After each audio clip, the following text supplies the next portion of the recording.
Hi, this is Jean again, and we are going to go over the parts of research literature and primary research. So, the objectives of this section are to understand the different types of research, primary, tertiary, secondary, understand why we use primary literature for a poster presentation, and where we find it. The parts of primary literature, the background, the abstract, the methods, the conclusion, and the discussion. The difference between descriptive and analytical studies and why we normally use analytical for a poster presentation. And bias and kind of how we minimize that. So, the types of research literature. Tertiary research. These are the ones you are very familiar with. I'm sure you have a textbook somewhere in your house. I have a calculus one somewhere. I don't like calculus, so I don't know where it is, but it's in my house. So you need to be able to understand that this is probably not what we're going to use for our poster presentation because this is the oldest type of literature. It's basically like what we believe to be law, I guess, per se. It's not going to be something that has changed over time. So it is the oldest type of literature. Secondary research is kind of in between the two. It is a collaboration of studies. And if you're looking through research and you see meta-analysis or review, it means they took a bunch of studies and they put them together and they used that data to see if everything came out the way that it has been previously. So they use that for medical guidelines and other things, assessing whether a therapy is actually beneficial, stuff like that. This is not what we normally use for a poster presentation. The last type of research is primary research. And in the slides I say clinical trial. The clinical trial is probably the king of what we consider data collecting. You can use other types of trials. There are other analytical trials out there that are used, especially in public health. There's observational stuff that's used, but you can use this type of data because it is the newest literature. It's used specifically to study a specific subject. So it has to do with a specific disease state or therapy or something. And it's the newest type of literature. So why we use primary research literature for our poster presentation? It's because it's the most recent, and the most recent will answer your research question. The literature in the fields changes very rapidly. So in medical, it really changes fast. I took a class in cardio. I finished the class. The guidelines changed, and everything I learned was obsolete within a matter of months. So if you're going into medical, this is going to be a great project because you're going to learn that what you learned may not be right. And then we do this with primary literature basically because you're the one doing the research. So you're the researcher and you can formulate your own research question, and then you can draw your own conclusion. It doesn't mean you have to agree with what the study said. You can disagree. If you see the stuff that they're putting in their study and you think it's wrong,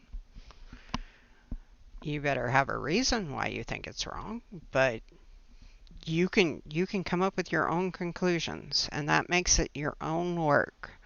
So you're contributing to us learning more about whatever particular research area you decide to do. So we're going to go over the anatomy of research literature. So we're going to start with the abstract. Abstracts are very deceiving.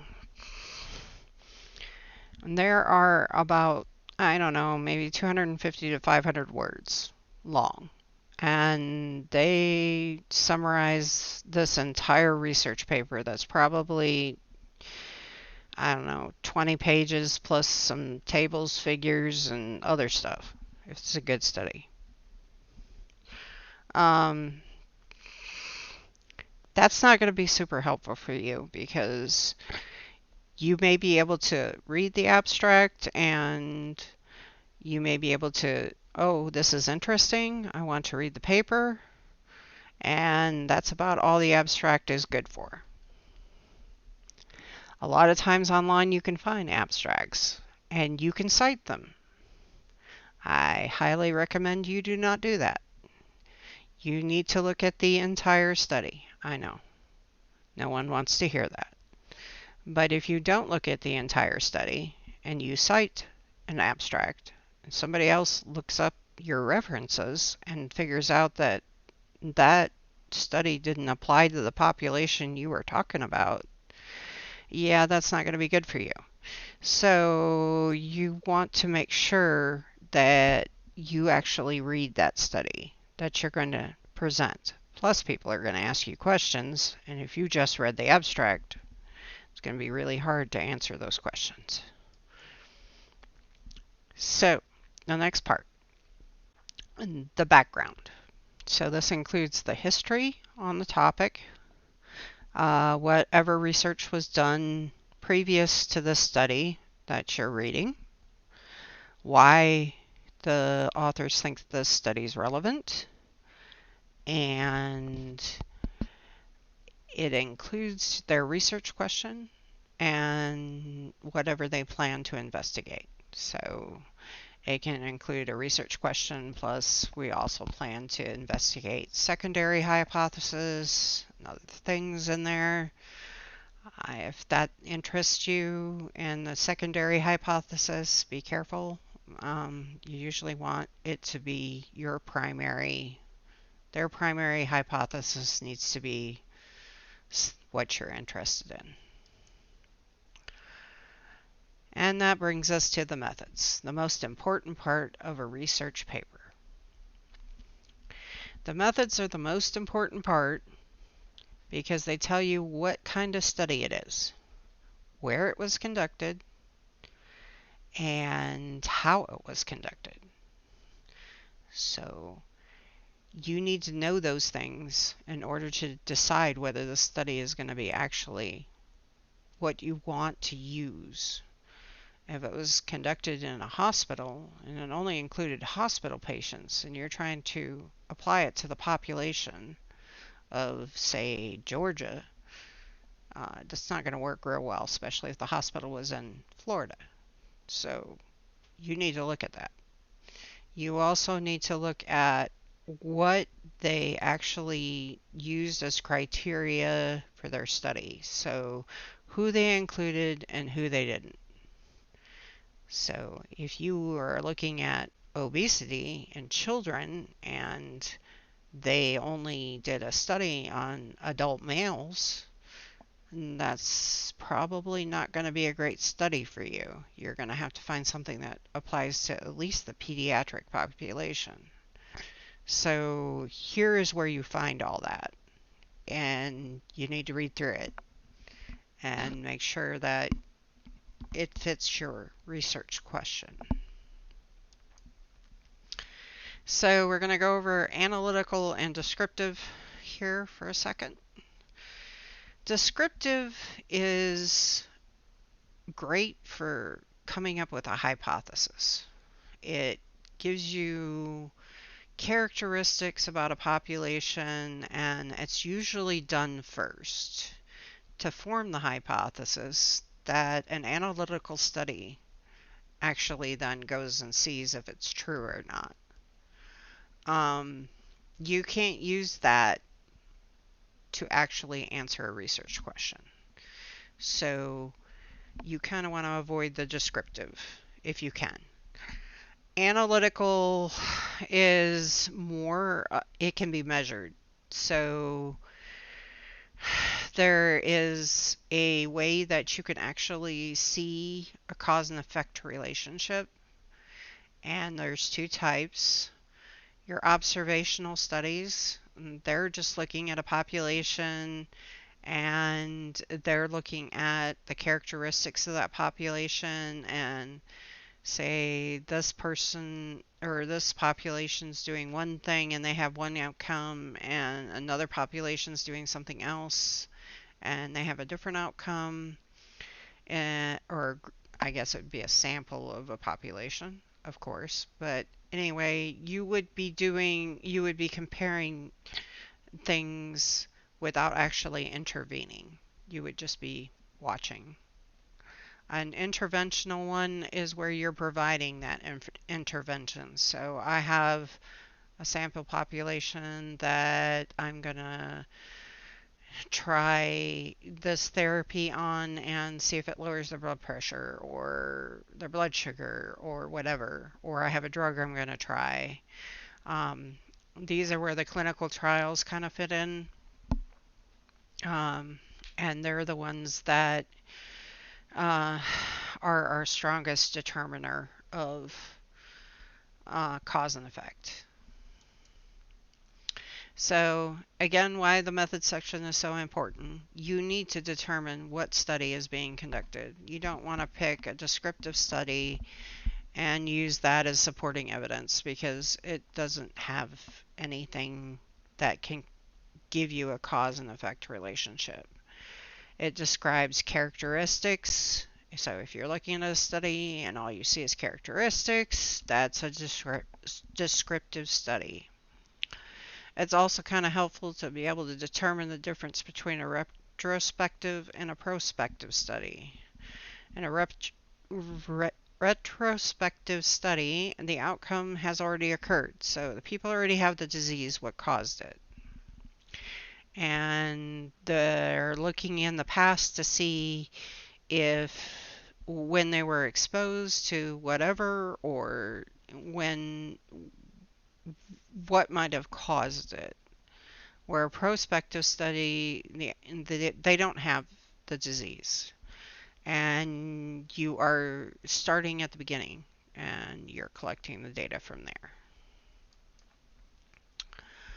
So the next part is the results. This is where they publish what they found. And it has a lot of math and statistics and things that I don't even understand. I understand a little bit of it, but you could go to school for biostatistics and get a major in that, and if you want to, that is awesome, because I can't do it. But there are people that spend their whole entire lives doing this part, and a lot of people hire people to do their biostatistics. So you don't really need to understand, that they used a CHI method to figure out, their results. The graphs and the tables are really helpful for us that don't understand the statistics to figure out what they actually came up with. And this is usually the area that's all it contains. It doesn't say why they think this is the answer or anything like that. It just contains all of the results. There's no conclusions in this part of the paper. So then you come to the conclusion or the discussion. This is the part that actually contains the author's conclusions. They may contain bias, um, and they don't have to be your conclusions. You can come up with your own conclusion to whether you think this is what the answer is or not. If you agree, you better be able to explain it. If you disagree, you better be able to explain it. People are going to ask you why you think that way. So you're going to have to be able to tell them why. And just because a conclusion agrees with or disagrees with an answer doesn't mean it's the correct answer. So that's the whole point of primary research. We're trying to find the correct answer. There was the Women's Initiative study where they did an observational study ahead of time, and they determined that, women that received hormonal therapy were better off than women that didn't. And that makes sense, right? Because, a woman reaches menopause, she no longer has estrogen and all of those things. And so she has all kinds of symptoms, and if she's deficient, then we should replace it, right? And then a clinical trial came along, known as the Women's Health Initiative, and found out that when we replace it, people die of cardiovascular disease, and it was stopped early because of it. So you never know exactly what you're going to get, and it's not necessarily right or wrong. And it only answers part of the question. So a lot of times a study, that's all it can do, is answer part of the question. So usually you always need to do more research. So there are a lot of literary research supplements. There's additional documents that have the tables in it. Usually the graphs are not part of the actual paper. Sometimes they are, sometimes they aren't. Tables for inclusion and exclusion criteria, that you may actually want to look at if there's a table for that. The plans, the study outlines, all of the additional safety information that they use for the study. Like I say, you may not need to read all of it, but you shouldn't completely ignore it either. Some of it may be important, and as you're reading the study, you may get to a thing that says, oh, go look at this figure, and you may actually have to go look at it. So, funding. So at the very end of the study, it's going to tell you who funded it. And that can be important. There's a lot of drug companies that do studies. They want their drugs to be approved by the FDA. If they conducted it without bias, great. If they didn't, then you need to question it. So if you're looking at a study and it says so-and-so was the researcher and he got money from, let's say Pfizer for additional funds for conducting the study or whatnot, you need to question that. If it says there was, you read through the methods section and there was no blinding done, well, that's probably not good, because you need blinding to make sure that the researchers don't have their own opinion and the patients actually do what they're supposed to do. So it's just, those are things that you should kind of look for when you're looking for a study to be legit and not have so much bias in it that it's just like, oh, we just want our drug approved so we can make money. So tips for finding primary literature: a school library. If you have an online library, you can use that. If you have one with people in it, that's even better because most of them know how to find primary research and you can just go ask somebody where to get started. Uh, PubMed, so it's free through my library. There's some free stuff online. The NIH is free, somewhat online. Like say, if you can get the 3 to 5 year gap, that's great. The more current you can get, the better. Don't go out past 10 years though, because that's just not going to even do you any good. Um, Journals, just make sure they're reputable. Most are not free. You're going to have to go through the library. And like I said, the NIH, that's governmental research, so you're pretty safe with that, and it's usually free from just about anywhere. So these are the references I used.